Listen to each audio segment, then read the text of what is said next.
Tratamos de que el curso sea didáctico, ¿verdad? A veces hablar de cardiología E igual si tienen alguna duda y con gusto se las podemos responder después o si posteriormente tienen alguna y nos cachan y tenemos un tiempito, con gusto se las aclaramos. Entonces, las cardiopatías congénitas pues, son las más frecuentes de todas las malformaciones genéticas. Representan el 30% del total de las malformaciones. Y su frecuencia es variable en diferentes países, dependiendo de la estadística que ustedes indaguen. Van a tener más casos, por ejemplo, en Europa o en Estados Unidos o en Asia, donde hay cardiopatías que son más prevalentes, como por ejemplo en Japón el canal atrioventricular. Y esto se va a afectar por lo que estábamos diciendo, por el nivel de desarrollo, si también cuentan los recién nacidos vivos o si también cuentan los abortos. Recuérdense que muchos de las cardiopatías complejas pueden evitarse, ¿verdad? Y el reporte generalmente incluye lo más complejo. Pues se sabe una incidencia estimada de 4 a 12 por cada 1000 nacidos vivos. Sin embargo, en los últimos años se ha visto que las cardiopatías acianógenas han tenido mayor incidencia, sobre todo lo que es comunicación interatrial e interventricular. En cambio, lo que son las cardiopatías complejas severas, como el VI hipoplásico, las transposiciones, pues esas se han mantenido en una incidencia constante. Como en varias enfermedades, hay un sexo predominante que es el masculino, sobre todo cuando se habla de obstrucciones a los tractos de salida del ventrículo izquierdo, ¿verdad? Como una estenosis aórtica, un rodeto subvalvular, el sexo masculino tiene mayor predominio. La prevalencia va a variar dependiendo de la edad, ¿verdad? Se estima que de 8 a 1000 en menores de un año y de 12 a 1000 antes de los 16 años. Y hay que tener muy en cuenta que no es lo mismo hablar de la prevalencia en un país en vías de desarrollo como es Guatemala, como por ejemplo en Estados Unidos o Europa, que incluso el número de pacientes con cardiopatías congénitas adultos posoperados sobrepasa al grado de natalidad por año. O sea, ha avanzado tanto la medicina y la oportunidad de ofrecerles algún tipo de procedimiento a estos pacientes que pues la prevalencia y el tiempo de sobrevida ha aumentado. En menores de un año la mortalidad se estima que es de un tercio de los niños con cardiopatía y en un periodo de vida es de 1 a 10 años. Hablando de la prevalencia, alrededor del 25-35% de los niños con cardiopatía congénita se presenta en contextos sindrómicos. Entonces, por eso es importante si tenemos un paciente con una hernia diafragmática, con atresias duodenales, esofágicas, ano imperforado, asociaciones Bacter sobre todo, Charge, o síndromes como Goldenhar, Cantrell, pues estos pacientes tienen un 25 a 35% de tener una cardiopatía congénita. Ahí la insistencia de los cirujanos. Y la etiología de las cardiopatías congénitas es el resultado de múltiples alteraciones en el desarrollo embrionario que se dan entre la tercera y décima semana gestacional. Recuérdense que principalmente en la cuarta semana y la octava es donde ya se oyen mejor los latidos, ya se forma el asa vulvoventricular, se empiezan a formar los ventrículos, gira el asa, ¿verdad? Entonces, cuando se está dando estos cambios en el génesis y todo lo que es el desarrollo es donde hay más probabilidad de que se haya una alteración y por ende una cardiopatía. El 10% se asocia a anomalías cromosómicas visibles, deleciones y microdeleciones, como lo vamos a ver en unas cuantas diapositivas. Pero también se sabe que hay un origen ambiental o teratogénico entre un 2 a 3%. Por ejemplo, aquellos pacientes que consumen litio por depresión o por algún problema psiquiátrico, tienen un 2 a 3%, por ejemplo, de tener niños con anomalía de Epstein, ¿verdad? Y realmente el 80-85% es un origen genético o multifactorial. Realmente hasta la fecha no se tiene con certeza cuál es el origen. Exacto. Hablando de las cromosomopatías, las que tienen mayor afección cardíaca, pues van a ser las siguientes. Las trisomías, principalmente la 13 y la 18, tienen hasta el 90% de probabilidad de tener una cardiopatía congénita afectada, sobre todo lo que es el defecto interventricular, afecciones al nivel de las válvulas y ductos. La trisomía 21, el síndrome de Down, pues como ustedes ya lo saben, un 50% de estos pacientes tienen la probabilidad de tener una cardiopatía congénita a su nacimiento, sobre todo un canal atrioventricular, una CIB o bien una CIA. Y la monosomía del Turner, un 25%, con lo que es coartación de la aorta y las estenosis valvulares, ya sea de la aorta o de la pulmonar. También hay otros síndromes, como el Cri-du-Chat, que tiene más asociación a ductus, ¿verdad? Y las microdilecciones, muy importante, el 22q11, que es el CACH22, que sí está asociado a defecto de inmunodeficiencia, pues es lo que se conoce como el cardiofacial. Y estos tienen un 75% de incidencia, pero de malformaciones conotroncales, es decir, tronco común, falot, ¿sí? Entonces, los pacientes con este tipo de microdilesión tienen alta incidencia y sobre todo de malformaciones mayores. Los bebés con Noonan tienen hasta más de un 50% de estenosis pulmonar y miocardiopatía hipertrófica. Y así sucesivamente otros ejemplos como el Hologram, Alagil, etc. Es importante saber el riesgo de recurrencia porque cualquier progenitor que tenga un hijo con cardiopatía siempre va a tener esa duda de si tiene chance de tener otro hijo con cardiopatía. Y si tenemos dos progenitores sanos, pues ¿por qué van a tener algún paciente con estos? Uno va a ser porque tiene una mutación de nuevo o porque hay un trastorno de la penetración incompleta que no se había manifestado en el progenitor. Entonces aquí tenemos una tabla que nos habla del riesgo de recurrencia. Entonces, en el riesgo de recurrencia es importante tener en cuenta si es un hermano afectado o si es un progenitor.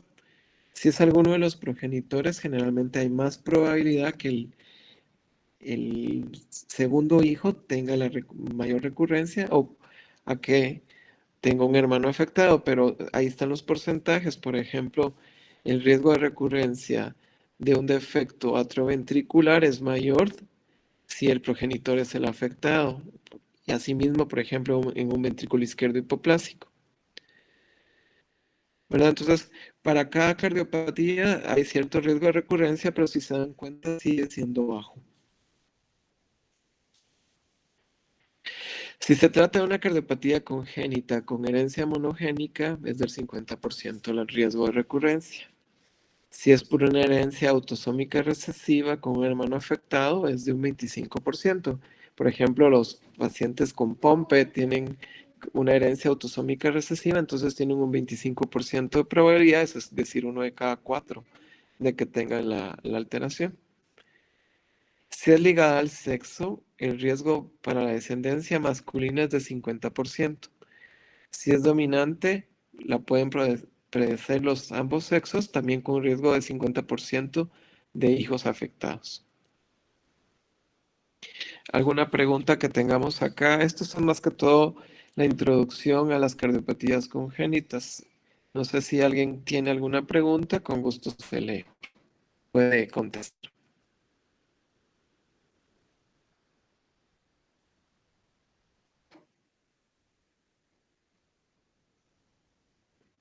Ok, si no tenemos preguntas, vamos a hablar un poquito de la circulación fetal. Recuérdense que existe ese paso de la vía transplacentaria a la vía ya extrauterina y va a haber cambios en la dinámica de la circulación durante este paso.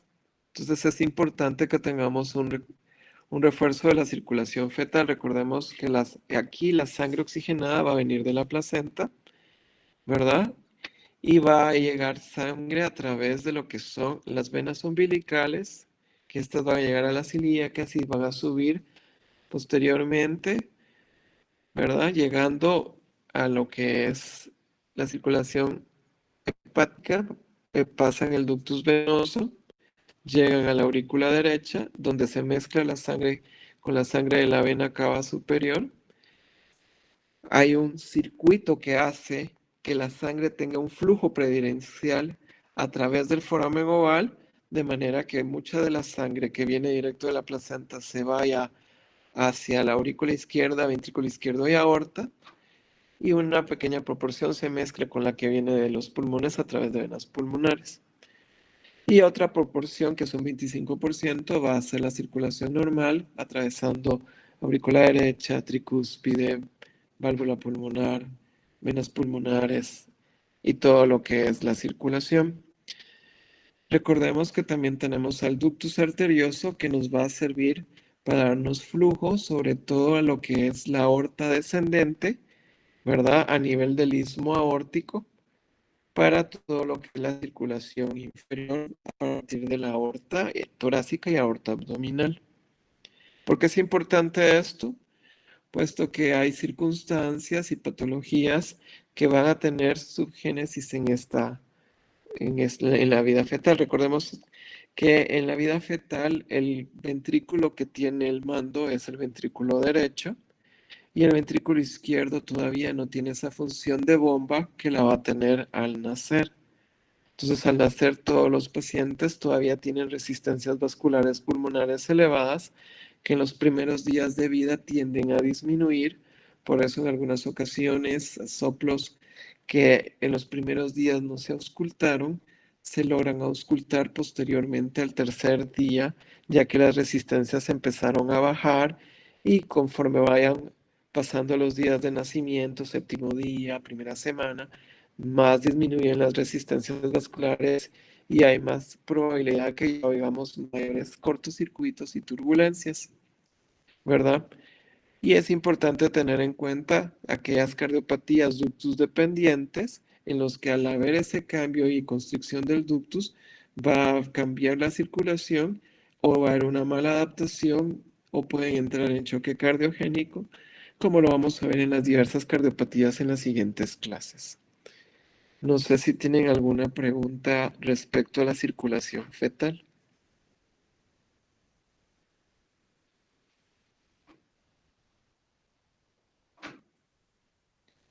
Bueno, siempre es bueno que le peguen un vistazo para recordar bien eso, ¿ok? Vamos a platicar ahora de lo que es la anatomía del sistema secuencial segmentario.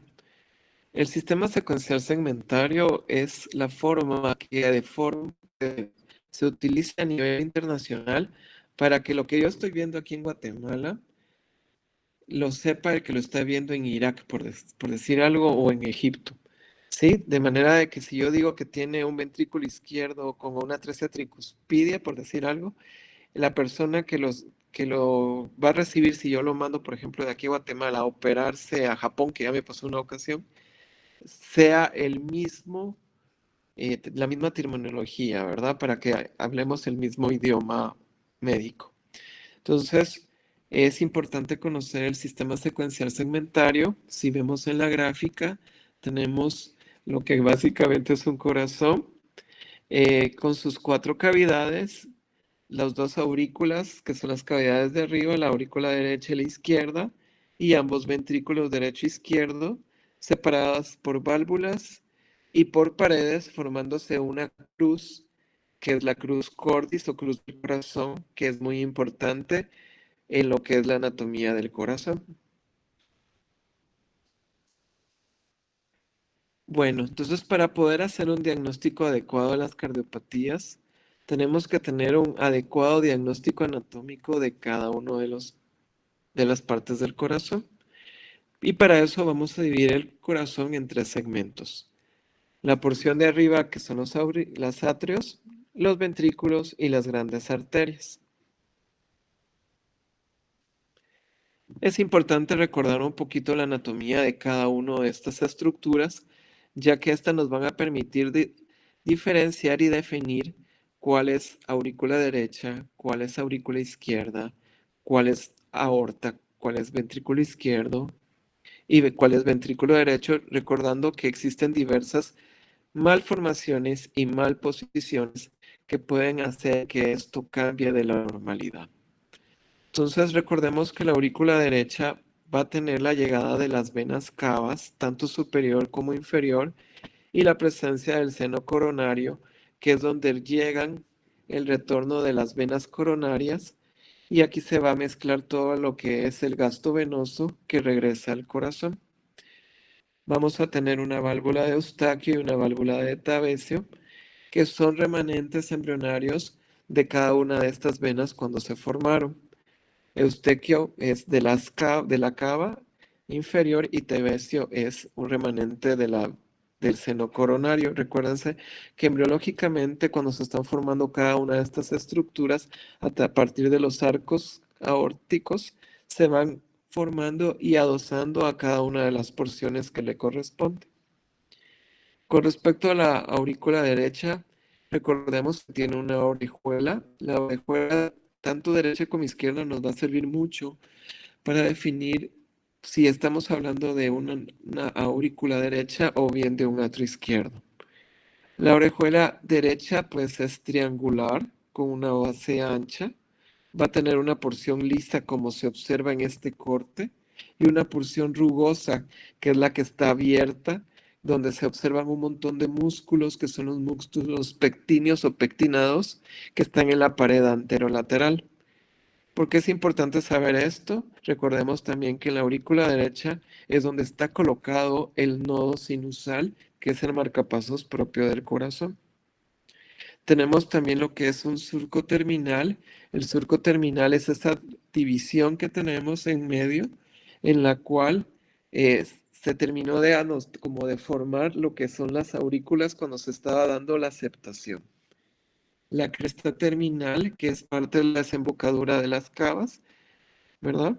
Y tenemos el tabique interauricular que visto desde la cara auricular derecha podemos ver el foramen oval o bien el limbo, ¿verdad? Que es cuando ya esa estructura se cerró. Continuando con la anatomía de la aurícula izquierda, pues esta tiene una pared posterior y forma la base del corazón. Recuerden que el corazón tiene una posición supina como de pedir, ¿verdad? Y justamente la base del corazón corresponde a la aurícula izquierda. Esta diferencia de la aurícula derecha tiene una porción lisa y aquí van a desembocar las venas pulmonares, que son cuatro, ¿verdad? Dos derechas y dos izquierdas que vienen de cada pulmón.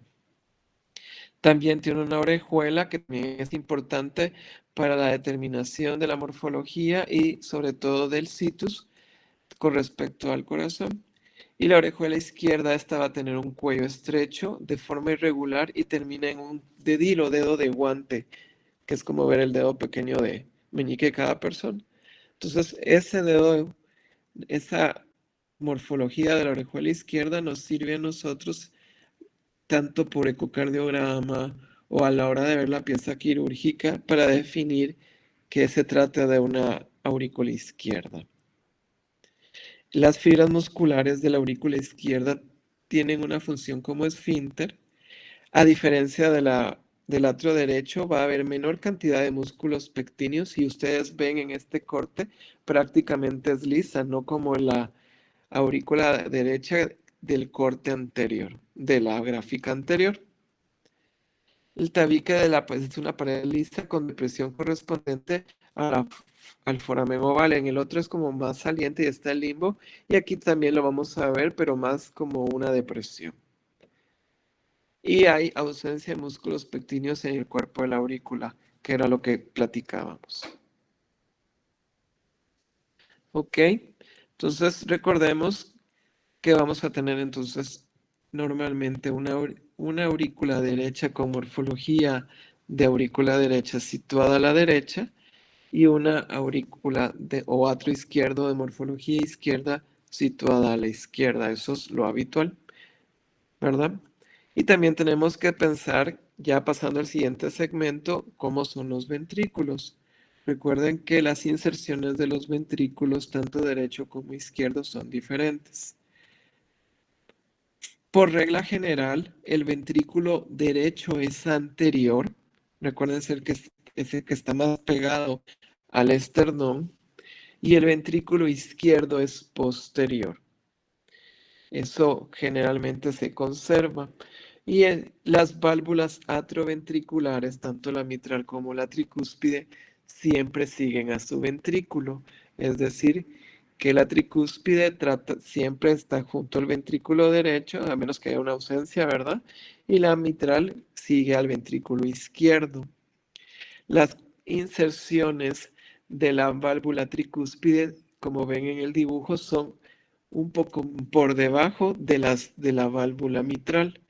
Y esto es una característica importante para definir el ventrículo derecho del izquierdo. Otros datos importantes es que el ventrículo izquierdo es más hipertrófico, ¿verdad? Recuérdense que el ventrículo izquierdo tiene que manejar presión y en cambio el ventrículo derecho debe manejar volumen. El ventrículo derecho tiene sus cuerdas insertadas a nivel septal y de la pared muscular. En cambio, la válvula mitral tiene sus cuerdas directamente al ventrículo. No hay inserciones al septum. La aorta, existe en el ventrículo izquierdo una salida, ¿verdad? Y hay una continuidad entre la válvula mitral y la aorta que se llama continuidad mitroaórtica. Sí, que es bien característico. En cambio, en el ventrículo derecho hay un infundíbulo.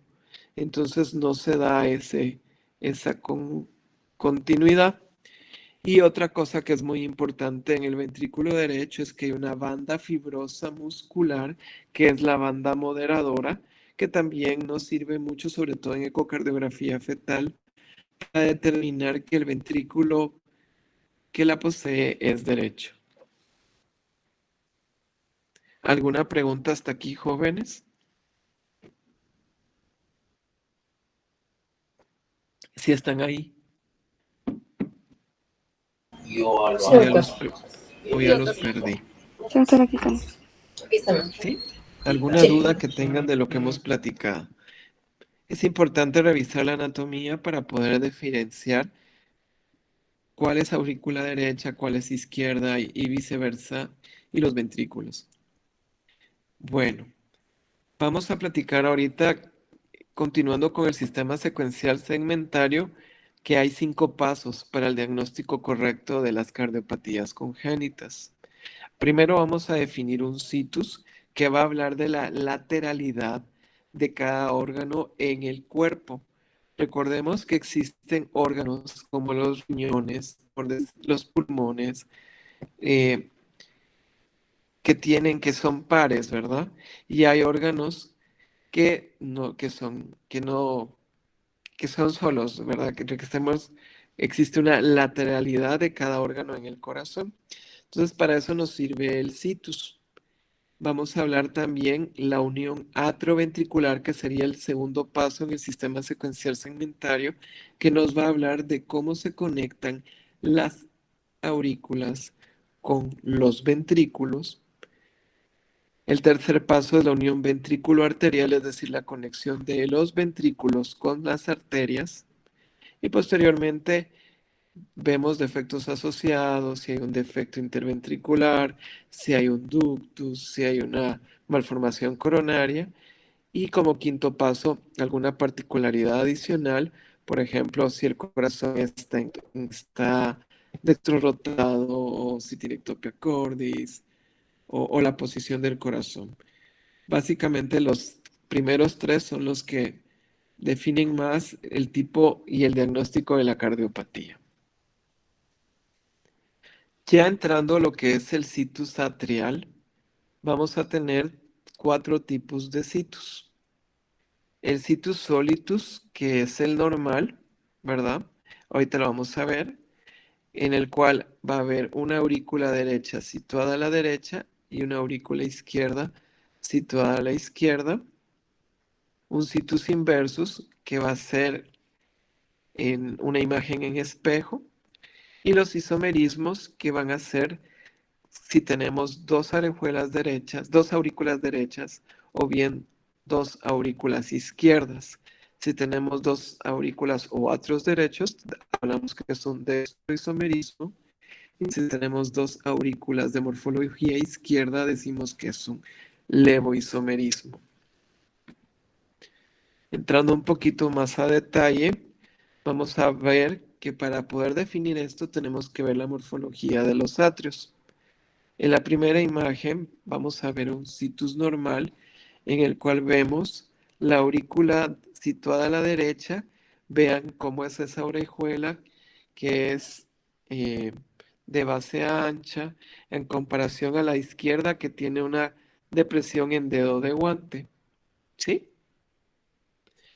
Y en la imagen que está a la par, esto no tiene puntero, está lo que es el situs inversus, en el cual la aurícula izquierda está situada a la derecha y la aurícula de morfología derecha está situada a la izquierda. Las imágenes de abajo corresponden a los isomerismos. En la primera vamos a ver que ambos aurículas son de morfología derecha y en la siguiente imagen de la esquina las aurículas son de morfología izquierda. Por ende, vamos a tener lateralidad en los primeros dos, que serían el situs solitus, que es el normal, y el inversus, que es el en espejo. Y en los situs isoméricos ya no va a haber lateralidad, porque van a ser dos aurículas de misma morfología, y son los isomerismos. ¿Ok? No sé si se comprendió esta parte. Sí, doctor. ¿Sí? Sí. ¿Sí? Listo. Bueno, los situs bronquiales, así como hay situs atrial, hay situs visceral y hay situs bronquial. Recordemos que si bien tenemos dos bronquios, tenemos un bronquio que es más corto, que es más largo, que se bifurca primero, ¿sí? El que es más largo es derecho y el izquierdo es más corto. Igual que como tenemos las aurículas, esto va a definir cuál es bronquio derecho y cuál es bronquio izquierdo. Y aquí tenemos sería un bronquio derecho, ¿verdad? Y un bronquio izquierdo. Igualmente con los isomerismos derechos, si tenemos dos bronquios de morfología derecha, izquierdos, si tenemos dos bronquios de morfología izquierda. Y el situs visceral, pues va a ser la relación que tiene el hígado con el vaso principalmente, ¿verdad? Y es importante, sobre todo en situs inversos, porque también el ciego, sobre todo por el apéndice, puede estar alterado, ¿verdad? Entonces, lo habitual es que tengamos el hígado a la derecha con el vaso a la izquierda en situs solitus visceral y en el situs inversus visceral lo tengamos en imagen en espejo, es decir, hígado izquierdo y vaso a la derecha. En los isomerismos también vamos a tener, al igual que en el situs atrial y bronquial, va a haber dos hígados, por decir, bueno, no dos hígados, sino un hígado con doble morfología, con un hígado central derecho, ¿verdad? Y la presencia de asplenia en lo que es el isomerismo derecho visceral. Y en el isomerismo izquierdo visceral, pues vamos a tener un hígado más pequeño, ¿verdad? Y vamos a tener poliesplenia.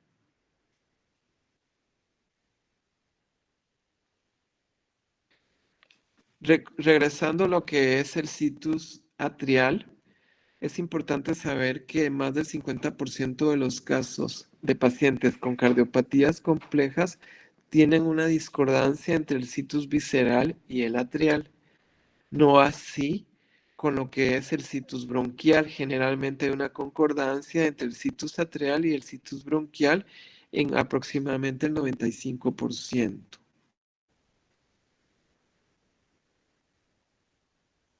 ¿Alguna pregunta con lo que hemos platicado? No, doctor. ¿No? Ok. Algunas cosas importantes a tener en cuenta con respecto a los isomerismos. Cuando tenemos un isomerismo derecho, la aorta y la vena cava inferior se encuentran al mismo lado de la columna, con la aorta posterior a la vena cava inferior.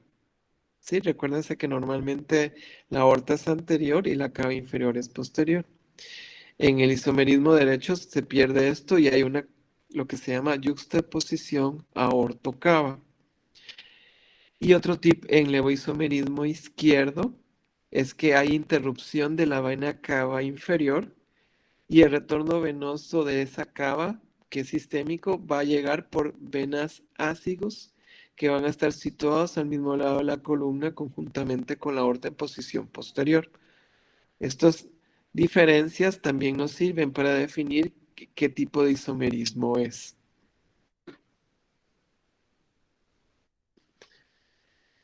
El siguiente paso que nos toca analizar en el sistema secuencial segmentario va a ser la unión atrioventricular, es decir, cómo se conecta esa aurícula con su ventrículo.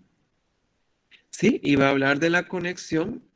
Una conexión se refiere a la continuidad anatómica entre dos segmentos del corazón. Y una relación, porque ustedes van a oír que hablamos de conexión y hablamos de relación. Y la relación va a significar la posición espacial que guarda entre sí los dos segmentos. Es decir, conexión tiene que haber continuidad y relación solo es una posición espacial. Ya entrando a los tipos de conexión en la unión atrioventricular, vamos a tener 5 tipos. Concordante, que es el normal. Discordante, que es en espejo, ¿verdad?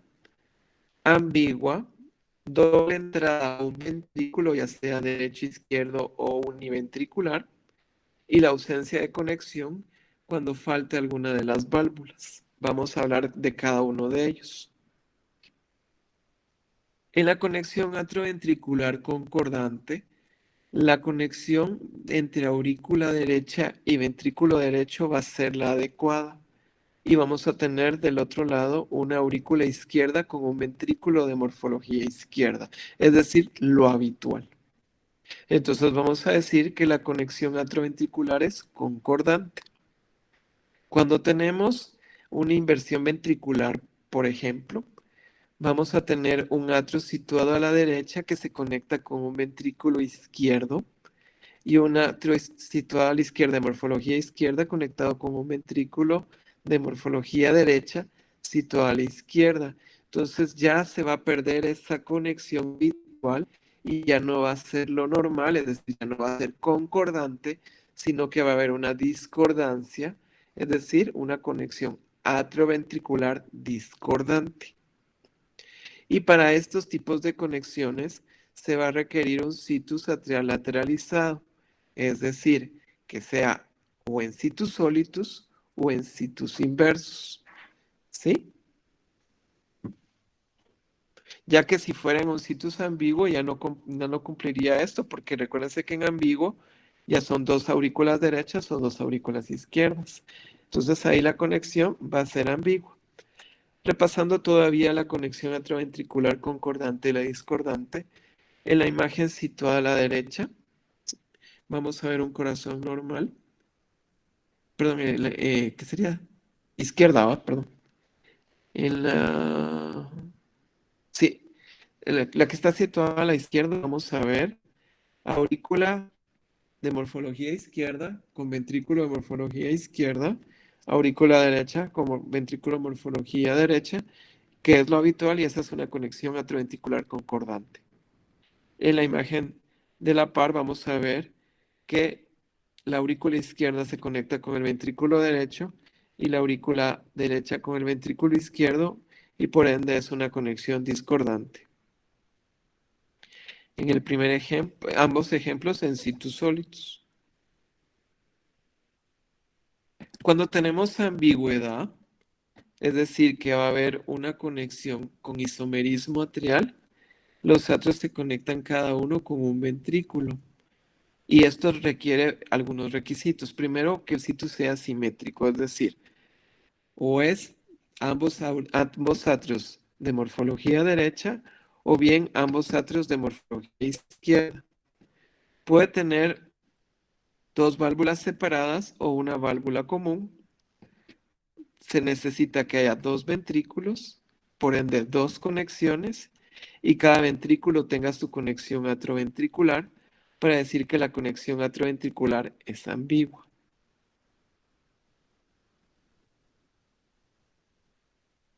No sé si comprendieron esta, cuando la conexión atrioventricular es ambigua. El requisito fundamental es que el situs sea isomérico, ¿verdad? Y que hayan dos ventrículos.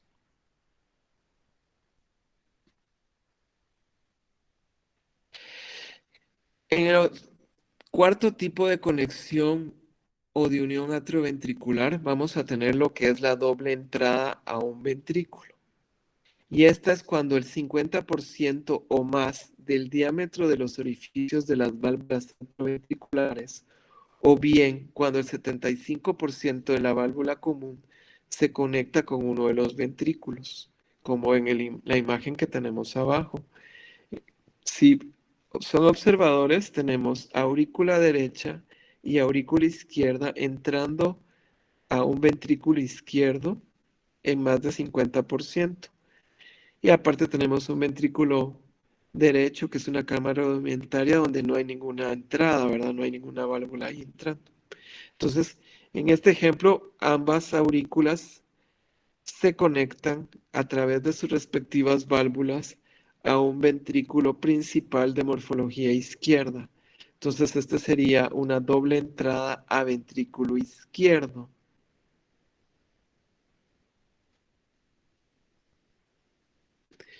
Y el último tipo de conexión que nos toca mencionar es la ausencia de conexión atrioventricular.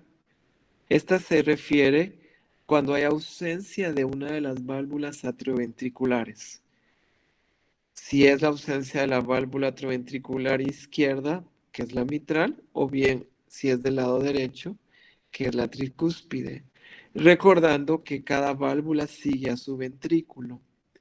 En el ejemplo que tenemos una atresia tricuspidia donde vemos aurícula derecha, luego vemos que la válvula tricúspide está ausente o bien imperforada y no hay una conexión entre la aurícula y el ventrículo. ¿Sí?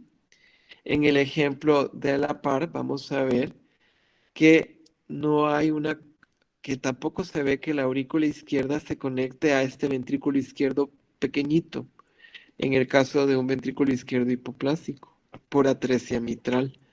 Entonces aquí lo que vamos a decir es que hay una ausencia de conexión atrioventricular y si es de si es derecha, decimos ausencia de conexión atrioventricular derecha.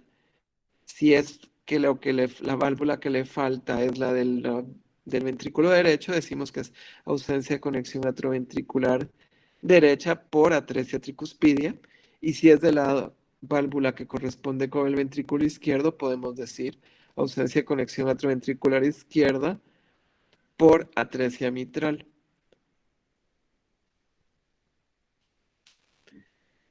Recapitulando lo que platicamos de los tipos de conexión, aquí tenemos los 6 ejemplos. En el ejemplo superior vemos lo que es normal, que es la concordancia.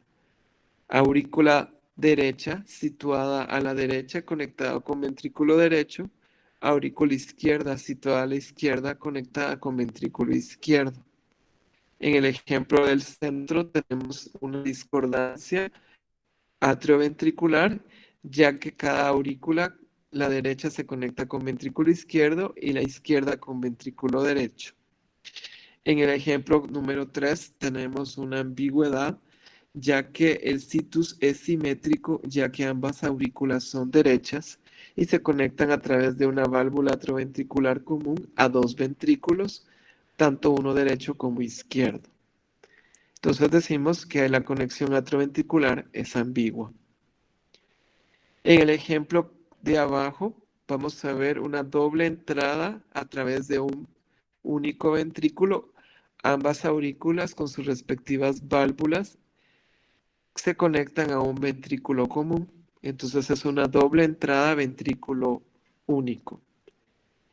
En la imagen inferior al centro vamos a ver que hay una ausencia de conexión, ya que la aurícula derecha no tiene porción de entrada, puesto que no tiene válvula tricúspide, ¿sí? Posteriormente vemos un defecto interauricular obligatorio que conecta con la aurícula izquierda, y la aurícula izquierda sí llega a un ventrículo indeterminado en este ejemplo. Entonces aquí es ausencia de conexión AV derecha por atresia tricuspidia. Y en el último pues tenemos una conexión, sería también una doble entrada a ventrículo principal, pero a través de una válvula atrioventricular común. Si bien solo existe una válvula puente, ¿verdad? Una única válvula, ambas aurículas entran directamente a ese ventrículo. ¿Alguna pregunta con lo que es la conexión atrioventricular?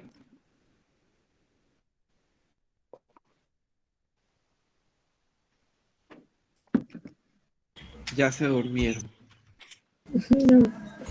No, doctor, ninguna duda. ¿Sí? Ok. Es importante también hablar de los modos de conexión. Los modos de conexión va a ser la forma de conexión de las aurículas con los ventrículos. Esto va a ser perforada, es decir, si ambas válvulas están permeables. Imperforada, si alguna válvula está imperforada, ¿verdad? No está permeable. Cabalgada, si cabalgan sobre el septum. Y común, como en el ejemplo anterior que acabamos de ver, que si es a través de una única válvula común. Perforada, pues dos válvulas permeables. Imperforada, va a haber una imperforada. Y esta puede ser verdadera o clásica. Verdadera es cuando la válvula está formada, pero no se perforó. Y la clásica es que no se formó la válvula.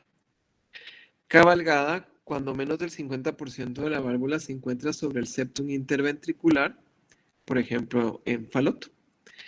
Y común, una única válvula conecta cada ventrículo en más del 25%. Estos son los modos de conexión, siempre de la unión atrioventricular y los tipos de conexión.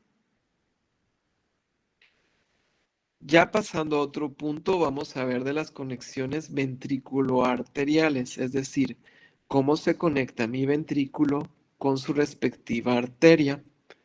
Y vamos a tener 4 tipos de conexión. La normal, que es la concordante, es decir, ventrículo derecho con pulmonar, ventrículo izquierdo con aorta. Discordante, que el ejemplo ahí es la transposición, es decir, ventrículo derecho con aorta, ventrículo izquierdo con pulmonar. Una doble cámara de salida o doble salida ventricular, que es lo mismo, en la cual los vasos salen de esa cámara. Y el último tipo es una única vía de salida, en lo cual solo va a haber una única válvula que sale a través de esos ventrículos. Aquí tenemos los ejemplos. En el primer ejemplo superior vamos a ver lo que es la concordancia ventrículo arterial. Vemos ventrículo derecho con pulmonar y ventrículo izquierdo con aorta. En el ejemplo de la par, siempre a nivel superior, vamos a ver una transposición, ¿verdad? Ya que el ventrículo derecho se conecta con la aorta y el izquierdo con la pulmonar. Recuerden que aquí también podemos tener inversión ventricular, ¿verdad? Que estuvieran en imagen en espejo los ventrículos y también estuvieran discordantes. En los ejemplos de abajo tenemos una doble vía de salida del ventrículo derecho. Si son observadores, verán que si bien parte de la arteria pulmonar se conecta al ventrículo izquierdo, la mayor proporción, más del 50%, se conecta con el ventrículo derecho y no así la aorta, que se conecta completamente. Entonces, esta es una doble vía de salida del ventrículo derecho. En el ejemplo inferior y del centro es una única vía de salida a través de un tronco común. No, perdón, a través de la aorta, y aquí lo que hubo fue una atresia pulmonar. Si se dan cuenta, nace la aorta, nacen las coronarias y después sale el arco. Luego hay un pequeño ductito y se ven las ramas pulmonares. Aquí lo que hubo fue una atresia pulmonar. Fue una única vía de salida por atresia pulmonar. Y en el ejemplo del fondo tenemos una única vía de salida por un tronco común. Aquí, si se dan cuenta, vemos primero la aorta con coronarias y luego rápidamente nace lo que es la pulmonar y su tronco, y de ahí mismo también seguido sigue la aorta, que sería un tronco común. Si bien ambas son del tipo de conexión ventrículo-arterial de única vía de salida, solo que una es por atresia, en un ejemplo por la pulmonar y en el otro por un tronco común. También puede ser por atresia aórtica el otro tipo.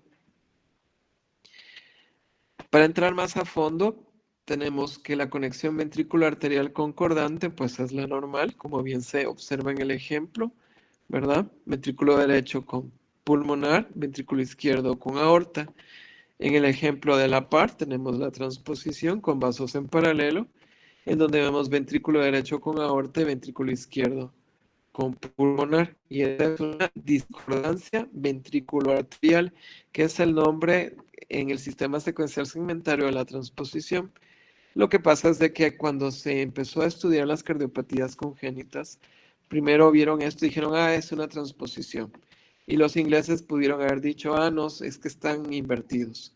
Entonces, por eso se hizo este sistema de nomenclatura para que lo que yo digo en China lo digan en Japón, ¿verdad? Es decir, todos digan, ok, la discordancia ventrículo arterial, antiguamente conocida o más comúnmente conocida como transposición.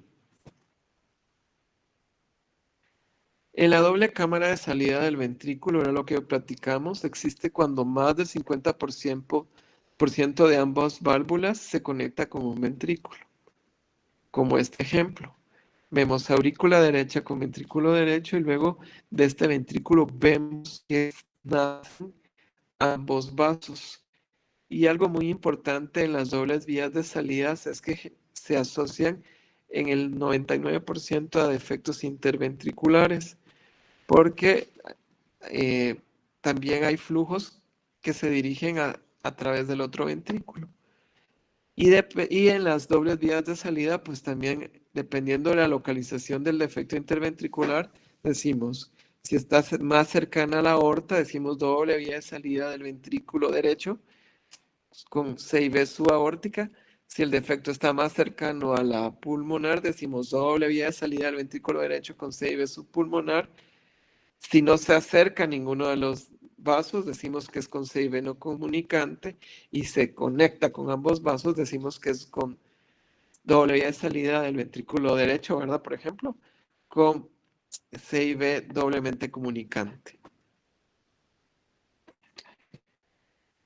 Ok, en el tercer tipo de conexión ventrículo-arterial, que era que platicábamos, que es la única vía de salida ventricular, era lo que les decía, puede ser a través de un tronco común, puede ser por atresia pulmonar o bien por atresia aórtica, como en cada uno de los ejemplos que están ahí descritos. Y al igual que en la conexión atrioventricular, la conexión ventrículo-arterial también tiene modos de conexión. Pero esto va a hablar si la válvula de la arteria está perforada, imperforada, cabalgada o común. Antes era de las válvulas atrioventriculares, es decir, mitral y tricúspide. Ahorita lo que estamos viendo es el modo de conexión de la pulmonar y de la aorta. Recuérdense que puede estar una válvula aórtica que se haya formado y que esté el vaso, pero esté imperforada, que cabalgue o que sea común como en un tronco común. ¿Ok? ¿Alguna pregunta con lo que acabamos de platicar? No, doctor. ¿No? Bueno, el cuarto punto a analizar en el sistema secuencial segmentario son los defectos asociados. Y aquí vamos a ver algunas particularidades de cada paciente, ¿verdad? Ya con los otros evaluación de los segmentos ya pudimos decir la anatomía y la clasificación de esa cardiopatía y aquí le damos como que sus toques extras, ¿verdad? Si tiene un defecto, si tiene insuficiencia, si los retornos venosos, por ejemplo, están mal conectados, si la aorta es hipoplásica, si hay algún defecto interventricular a cualquier nivel. Entonces, los defectos asociados son solo peculiaridades de cada tipo de cardiopatía. ¿Sí? Aquí el ejemplo superior, un defecto asociado es un ductus, en el otro un defecto asociado es una CIB, ¿verdad? Y en el otro un defecto asociado es una hipoplasia de la aorta. Sí, sí me doy a entender.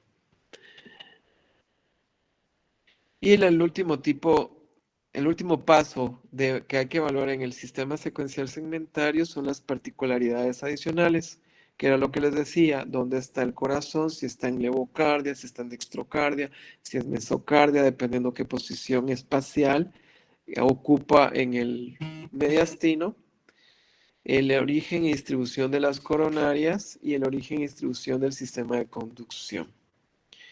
Aquí está la posición del corazón, que era lo que platicábamos, si se encuentra en levocardia, en mesocardia o dextrocardia, ¿verdad? Recordando que la mayoría de mesocardias, 50% asociados a isomerismos, dextrocardias, pues tener dextrocardia sin tener cardiopatía asociada, ¿verdad? Solo tener una alteración en la posición del corazón.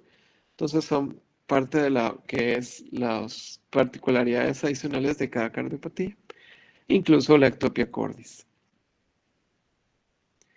Y aquí están las situaciones del corazón y también ver si su relación, ¿verdad? Si está con lo que es tanto a nivel bronquial como es lo visceral, ¿verdad? Porque podemos tener situs solitus cardíaco en levocardia, pero podemos tener situs inversus visceral, ¿sí? Y lo que les decía, que en mesocardia generalmente hay más probabilidad de isomerismos viscerales. Igualmente con el sistema de conducción, no es lo mismo tener un situs inversus en el cual la aurícula situada a la izquierda es la derecha y la aurícula situada a la derecha es la izquierda, por ende el nodo sinusal va a seguir a la aurícula derecha y a la hora de hacer nuestro electrocardiograma, pues el ritmo va a cambiar, ¿verdad? La P va a estar invertida, por ejemplo, ¿verdad? Y también si hay anormalidades en el sistema de conducción, que es cuando ya platicaremos de arritmias posteriormente, y en la foto que está pegada, donde vemos la anatomía coronaria, recordando que tenemos habitualmente dos coronarias, que es el tronco coronariano izquierdo, donde sale la descendente anterior y la circunfleja, ahí dibujadas, y la coronaria derecha, donde también nacen, pero más posterior, lo que es la descendente posterior, y los diversos vasos conales y que van a irrigar cada una de las porciones ahí descritas del corazón y que es importante saber su anatomía, sobre todo en malformaciones coronarianas o de adultos cuando ya hay infartos e isquemia. Para finalizar, voy a darles una pequeña introducción de la clasificación de las cardiopatías congénitas, recordando que tenemos dos grupos. Las cianógenas, ¿verdad? Aquellas que van a tener cortocircuitos y va a haber desaturación y cianosis, y las acianógenas. Las cianógenas las vamos a dividir aquellas que tienen flujo pulmonar aumentado y flujo pulmonar disminuido. Igualmente las acianógenas también se van a clasificar en las que tienen flujo pulmonar aumentado y flujo pulmonar disminuido. En las cardiopatías congénitas acianógenas, ¿sí? Vamos a tener con cortocircuito arteriovenoso, va a haber cardiomegalia e hiperflujo pulmonar. Entre estas tenemos el ductus, la CIB y la CIA. Y entre las cardiopatías congénitas acianógenas sin cortocircuito, sin cardiomegalia y flujo pulmonar normal, vamos a tener estenosis pulmonar, aórtica o bien la coartación. Entonces eso es importante. Podemos tener pacientes, sobre todo nos sirve mucho en las radiografías de tórax, ¿verdad? Vemos corazones grandes con hiperflujo en un niño acianógeno, decimos, bueno, sus opciones son estas tres principalmente. O aquellos niños que soplan, están acianógenos, vemos la radiografía y corazón normal, flujo pulmonar normal y lo más probable es que tengamos una estenosis o una coartación. Entonces, recordar que también la radiografía nos puede servir para esto, ¿verdad? En las cardiopatías congénitas cianógenas vamos a tener tres. Aquellas que no tienen cardiomegalia, o sea, sin cardiomegalia y oligoemia pulmonar, como el FALOT, atresia pulmonar con C y B y obstrucción de la válvula tricúspide. Sí, al referirse sin cardiomegalia, siempre va a haber cierto grado de cardiomegalia, pero así no tan marcado, ¿verdad? El otro tipo es cardiomegalia con oligoemia pulmonar, y esta la más característica es el Epstein, la atresia pulmonar sin C y B, y la estenosis valvular pulmonar crítica del recién nacido. El otro grupo es aquellas cardiopatías congénitas cianógenas con cardiomegalia e hiperflujo pulmonar. Y aquí la más característica es la transposición de grandes arterias, la conexión anómala total de venas pulmonares, el tronco común, las dobles vías de salidas ventriculares, los defectos tipo canal y la atresia tricuspidia clásica, que es la ausencia de conexión AV derecha. Para finalizar, algunas conclusiones. El 80% de los niños en los consultorios presentan soplo cardíaco en algún momento de su vida. Pero recordemos que de esos, solo de 8 a 12 por cada 1000 van a tener una cardiopatía. El sistema secuencial segmentario es el método objetivo en la correcta nomenclatura de las cardiopatías congénitas. Las cardiopatías congénitas tienen una etiología multifactorial y el riesgo de recurrencia de cardiopatías va de 4 a 6% hasta un 25 a 50% si tiene alteraciones genéticas. ¿Alguna pregunta?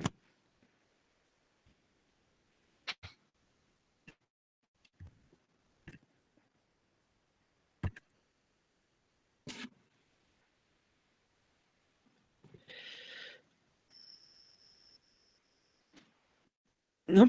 Entre sus... ¿Sí? Gracias. El artículo que te comentaba, ¿verdad? Se los voy a proyectar si quieres para que vean cuál es.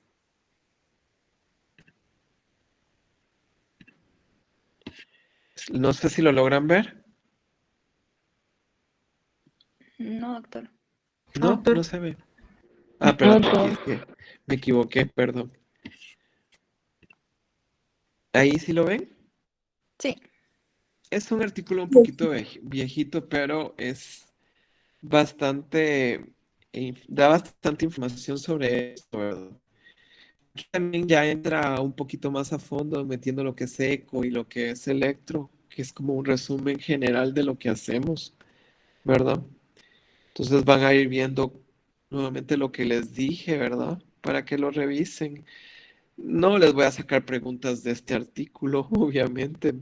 Más que todas las preguntas son de la charla, pero sí sirve para aclarar dudas, ¿verdad? Tal vez lo que más vale la pena mostrarles aquí son las radiografías, que era lo que les decía de los situs bronquiales en esta que estoy mostrando. Se ve cabal cómo se ve el bronquio derecho y el izquierdo. Y en la figura 7 cómo se pierde lo normal y cambia, ¿verdad? Ya el bronquio derecho es el izquierdo y viceversa. Y en la figura 8 que es un isomerismo bronquial. Y entonces este artículo les da bastante información también de lo que es la situs visceral, cómo lo vemos en eco, por si alguien quiere profundizar, ¿verdad? No, creo que es bastante bonito, no es obligatorio, pero si quieren entrar más en detalle, ¿verdad? Y pues si quedaron dudas de la charla, pues creo que esto los trata de orientar un poquito más.